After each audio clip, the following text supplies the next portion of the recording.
this fight. The Chatterbox is here with Mauricio El Maestro Herrera. 1 week ago, he fought Danny Swift Garcia, and the majority of the people thought he won. So, Mauricio, 1 week ago, final bell rang. What were your thoughts? My thoughts were to go in there and beat all odds and go and take it to Garcia. I didn't care who was there, but I was going to come to win and do my thing in front of my family and friends.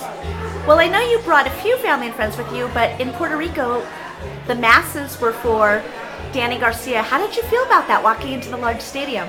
Yeah, it was scary. You know, it felt like gladiator times. It felt like a big coliseum. It felt like everybody was there to watch me get my head cut off. You know, it was a dangerous fight. You know, I was going in there in their territory.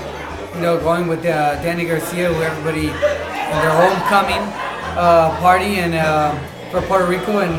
But I said, you know what? I'm here to do my thing. I'm here with my 18 people that I brought, and they're supporting me, and I'm gonna. That's all I need right there going there. But they supported me and they cheered for me, and they took me all the way to the 12th round of beating Danny Garcia every round. So I was proud and I was happy to do it. You've got a tiny cut, a mark on your face, but according to pictures after the fight, Danny was pretty marked up. Did you know that you were getting him during the fight? Yeah, you know, I noticed in the beginning he was puzzled and confused, and I took advantage of that. I thought, is this all this guy got? You know, so I was cautious, you know, I was like, you know, trying to stay smart. But as the rounds went on, I got more confident and throwing more punches. And by the end, I said, you know what, I'm taking this, I'm going to do this. And towards the end of the round, after the last round, when I put the last punches together, I thought to myself, I did it. I beat Danny Garcia, and now it's time for the scorecards. Do you feel that his father and Danny Garcia respect you a lot more now? I think so. I saw it in their face. Even before the fight, you know, Danny's dad didn't have much to say. Danny was the one doing the trash talking and stuff. So maybe the dad had knew last minute, thought maybe this guy has something, you know, maybe this guy's gonna give my son some trouble. And I proved it. I did it, and I think the dad knew all along. I think Danny just thought it was just another fight. And boy, were they wrong, because they did. You can see it in their faces. It says it all. So you're a new signee with Golden Boy. What's on the horizon for you after this Garcia fight? Well, we're signed with Golden Boy, which is a good thing. We're signed with them for a couple of years, so I think there's a lot of great fights out there. If Danny doesn't want to rematch, there's a lot of fights. There's Lucas Matiz, Broner, Madonna. I mean, the list goes. 140 is packed with fighters, so we'll be ready for anybody, you know. So we proved that we're on the level of championship level, and now we're just waiting on the next opponent. You know, it's funny because before this fight, even though in Southern California you're known and a fan favorite, but to the general boxing public, you were known as the guy who beat Ruslan Provodnikov. So Kareem Mayfield, Ruslan Provodnikov, Mike Alvarado, Danny Garcia, how would you rank your opponents? They're all tough opponents. I mean, I went back-to-back on a lot of them, you know. They've just thrown me in there, it seems like. But I think I did it great with all those fighters, and I'd have to say Provodnikov was one of the toughest fights. It was mentally and physically tough. Then I would have to rate Alvarado. You know, he came to fight, he pressures you, you know, he brings it all. And then I would have to say Danny Garcia, and then Mayfield, you know.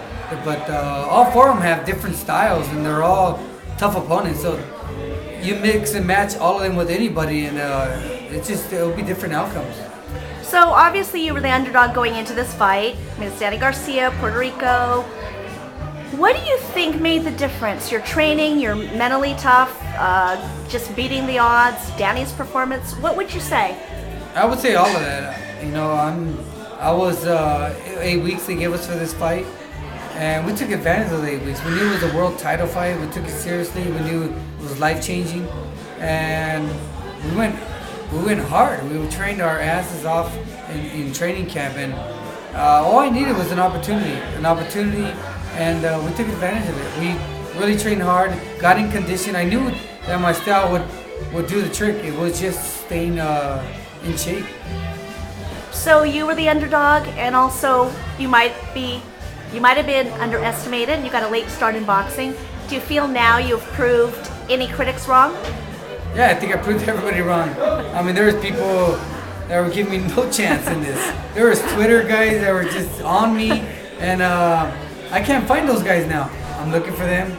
There's no sign of them anymore. You know, I'm like, I think I just proved myself. I lived up to my name, El Maestro, and I feel young. I feel like I'm just starting boxing right now. Even though I'm 33, I feel like I'm just started with Danny Garcia, and now I'm gonna move on up. Well, we gotta say, we're at your welcome home party. There's probably 300 people out there. You have mariachis, a bull, you've got your amateur coach, you have your professional coach, your wife, your family. What do you want to say to your true friends that really support it? I just want to say to my friends, family, supporters, oh man, I love them all. I love you guys. They really helped me get through all this. They've been all my fights, supported me, you know, through good and bad times. And my fight brought a lot of families together that had problems, that had fights. They all came together for my fight. I think I did a lot of good with this, and I just want to thank everybody around the world, Puerto Rico, everybody, you know, for helping me get through all this and making me feel like the champ. And I want to thank everybody. Well, I've heard at this party you're definitely the people's champ, and one thing that they kept saying, it was a dream come true for you. Did you ever think you would have gone to Puerto Rico twice and got the hero's welcome after your fight? No, you know, you dream of this kind of stuff, but you never really think you're gonna get there. You know, you don't know how or when. You know, it's just like a waiting game. But when you finally get there, you just feel blessed. You feel, man, I arrived. I feel good, and nothing can stop me. And it's just up from here, you know. So at any age, maybe just never give up. Never give up. That's the thing. Never give up. No matter what age, what situation, what problem, how you grew up, you can do it. You can do whatever you set your mind to. Just keep it in your mind, and you'll go all the way. Thank you, Maestro. Congratulations. Thank you.